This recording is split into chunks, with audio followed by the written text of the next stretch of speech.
আসসালামু আলাইকুম ভিউয়ার্স, চলে এলাম নতুন একটি রেসিপি নিয়ে। আজকে আমরা দেখাবো নতুন একটা ভিন্নধর্মী রেসিপি। সেটা হলো সুজির মিষ্টি বা চমচম। যেটাই বলবেন না কেন কম হবে। আসলে এত সুন্দর আর টেস্টি একটা রেসিপি আজকে আপনাদের সাথে শেয়ার করব, যেটা আপনারা বাসায় একবার যদি বানিয়ে খান তাহলে দোকানের মিষ্টির কথা ভুলে যাবেন। সত্যি বলতে ভুলেই যাবেন। একবার বাসায় ট্রাই করে দেখবেন, এটা আমার আন্তরিক অনুরোধ থাকলো আপনাদের কাছে। আসলে আজকে সুজির মিষ্টিটা দেখতেই পাচ্ছেন কতটা সুন্দর লাগছে দেখতে, মনে হচ্ছে এখনই তুলে খেয়ে নিই। আর এটা ভাজার আগেও যদি এত সুন্দর হয় তাহলে ভাজার পর কতটা টেস্টি হবে সেটা হয়তো আইডিয়া করতে পারছেন।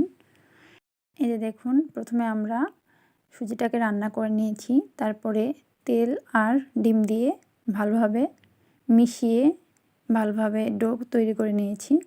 আর তারপরে হাতের তালুতে কিছুটা তেল মেখে নিয়ে এভাবে মিষ্টির আকৃতিতে শেপটা দিয়ে দিচ্ছি। এই শেপটা দেওয়া হয়ে গেলে আমরা চমচমগুলো মিষ্টিগুলোকে তেলে ভেজে চিনির শিরার মধ্যে দিয়ে মিষ্টিটা তৈরি করে ফেলব। এখানে ছানার পরিবর্তে আমরা সুজিটা ব্যবহার করছি, কিন্তু এর টেস্টটা খেতে সুজি মনে হবে না, জাস্ট ছানার মতোই মনে হবে। ছানার মিষ্টিটা যেমন হয় ঠিক তেমনই খেতে লাগবে। আপনারা বাসায় ট্রাই করে দেখবেন, তাহলে বুঝতে পারবেন। আর এটা যদি কোনো মেহমান বা কোনো বাইরের মানুষকে খেতে দেন তাহলে কেউ বলতে পারবে না যে এটা আসলে সুজির মিষ্টি নাকি ছানার মিষ্টি। আসলে বলে না দিলে কেউই এটা বিশ্বাস করবে না। এই যে দেখুন, আমাদের মিষ্টিগুলো তৈরি করা হয়ে গেছে, কত সুন্দর করে আমরা সাজিয়ে নিয়েছি। দেখতে কতটা সুন্দর লাগছে আর লোভনীয় লাগছে, তাহলে ভাবুন খেতে কতটা না সুন্দর হবে। এরপর আমরা তৈরি করে নেব শিরা। এজন্য প্রথমে দেখুন, আমরা এখানে চুলোয় বসিয়ে দিয়েছি পানি, আর তার সাথে চিনি দিয়ে শিরা তৈরি করে নিয়েছি। আর তার মধ্যে আমরা কিছু মশলা দিয়ে দিয়েছি। এবার শিরাটাকে রান্না করে নিচ্ছি। তৈরি করার জন্য শিরাটা ফুটিয়ে জাল করে নিতে হবে ভালোভাবে। দেখতেই পাচ্ছেন শিরাটা এখন কিন্তু একটু ঘোলা ঘোলা লাগছে। যখন এটা ফুটে উঠবে আর চিনিগুলো ভালোভাবে মিশে যাবে তখন কিন্তু শিরাটা পারফেক্ট হয়ে যাবে। এজন্য আমাদের কিছুক্ষণ এটা জাল দিয়ে নিতে হবে, তাহলে শিরাটা পারফেক্ট হয়ে যাবে। তখন দেখতে আমাদের স্বচ্ছ মনে হবে। এই যে দেখুন, আমাদের শিরাটা তৈরি করা হয়ে গেছে। আমরা শিরাটা নামিয়ে নিয়েছি। এর কনসিস্টেন্সিটা দেখুন, খুব বেশি পাতলাও না, খুব বেশি গাঢ়ও না, এরকম একটা শিরা করে নিতে হবে। হাতের চিনির তার দেখা যায় এরকম শিরাটা কিন্তু আমরা এখানে ব্যবহার করব না, কারণ এই রসটা মিষ্টিটা টানবে, তাই জন্য এরকম পাতলা ধরনেরই শিরা তৈরি করে নেবেন। এরপর আমরা চলে যাচ্ছি ভাজার কাজে। এখানে চুলায় ফ্রাই প্যান বসিয়ে দিয়েছি, আর তার মধ্যে দিয়ে দিচ্ছি সাদা তেল। সাদা তেলটা ব্যবহার করার চেষ্টা করবেন, কারণ এখানে সরিষার তেল ব্যবহার করলে সরিষা একটা ঘ্রাণ চলে আসবে, এই জন্য এটা ভালো লাগবে না। তারপরে এই যে দেখুন, লো মিডিয়াম আঁচে আমরা মিষ্টিগুলোকে ভেজে নেব। সব মিষ্টিগুলো একের পর এক দিয়ে দিচ্ছি ভাজার জন্য। এই ভাজার কাজটা কিন্তু একটু সাবধানে করবেন, কারণ মিষ্টিটা পারফেক্ট হতে সবথেকে বেশি জরুরি ভাজাটা। যদি আপনি ভালোভাবে ভাজতে পারেন তাহলে আপনার মিষ্টিটা পারফেক্ট হবে। আর যদি আপনি ভাজার মধ্যে একটু 19-20 করেন বা উল্টাপাল্টা কিছু করেন তাহলে কিন্তু আপনার মিষ্টিটা পারফেক্ট হবে না। বেশি জোরে হিট দিয়ে যদি ভাজার চেষ্টা করেন তাহলে মিষ্টিগুলো ফেটে যাবে আর পারফেক্ট মিষ্টি হবে না। এই জন্য দেখুন, আমরা লো মিডিয়াম আঁচে মিষ্টিটা তৈরি করে নিচ্ছি। আর এই যে দেখুন, আস্তে আস্তে এটা উল্টে পাল্টে ভেজে নিচ্ছি। দেখুন, হালকা হালকা বাদামি একটা রং চলে আসছে। এক পাশটা যখন হয়ে যাচ্ছে তখন আমরা অন্য পাশটা উল্টিয়ে ভেজে নিচ্ছি। এই কাজটা একটু সময় নিয়ে করবেন, আর দেখবেন আস্তে আস্তে মিষ্টিগুলো খুব সুন্দরভাবে ভাজা হয়ে যাবে। এভাবে ঘুরিয়ে ফিরিয়ে মিষ্টিগুলো ভেজে নিতে হবে। এই যে দেখুন, আমাদের একটা সাইড ভাজা হয়ে গেছে, আমরা পরবর্তী সাইডটা ভেজে নিচ্ছি আস্তে আস্তে।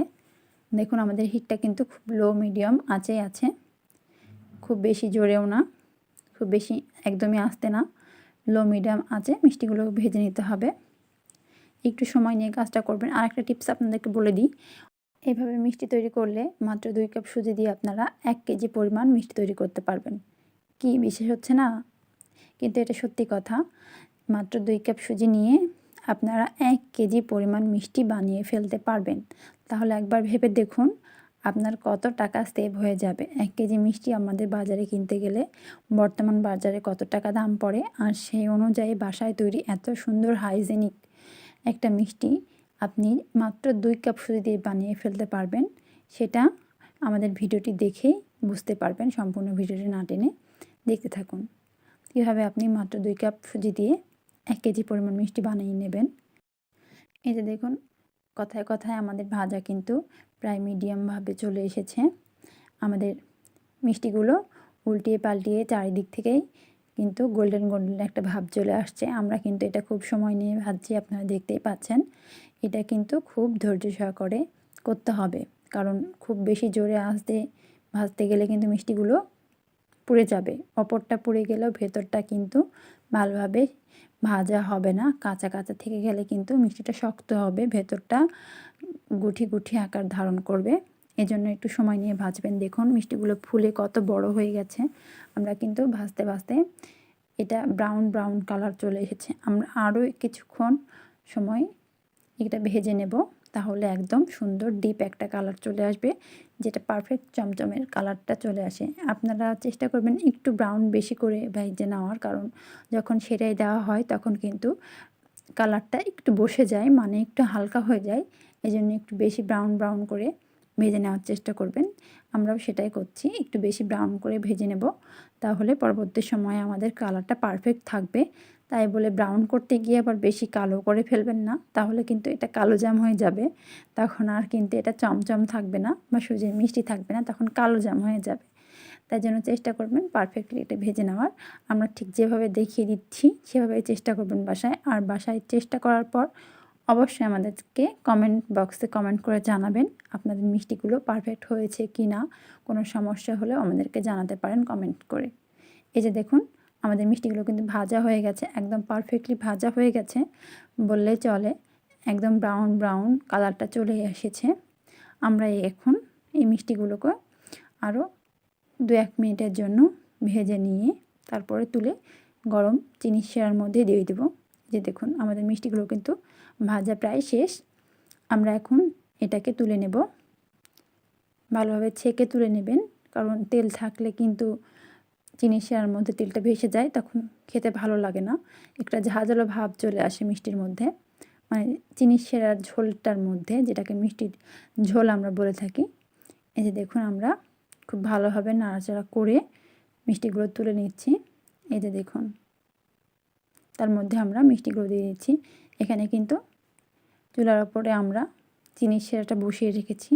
এটা কিন্তু একটু গরম থাকা ভালো, সেজন্য আমরা গরম গরম অবস্থাতেই দিয়ে দিচ্ছি চুলার ওপরের সেই চিনির শিরাটার মধ্যে। আর এই গরম ভাপের মধ্যে থাকলে চিনিটা চুষে নেবে মিষ্টিটা, তাহলে এটা পারফেক্ট একটা মিষ্টিতে পরিণত হয়ে যাবে। আর আপনারা বুঝবেন কীভাবে, এইটা যখন চিনিটা অ্যাবজর্ব করে নেবে তখন আর এরকম ভেসে থাকবে না, তখন এটা বসে যাবে নিচে। তাহলে দেখেই বুঝতে পারবেন আপনাদের মিষ্টিটা হয়ে গেছে। এই যে দেখুন আমাদের মিষ্টিটা তৈরি হয়ে গেছে, একদম পারফেক্ট মিষ্টি। এভাবে আপনারা বাসায় ট্রাই করবেন আর আমাদেরকে জানাবেন আপনাদের মিষ্টিটা কেমন হয়েছে। তখন ভিডিওটি দেখার জন্য অসংখ্য ধন্যবাদ সবাইকে। আল্লাহ হাফেজ।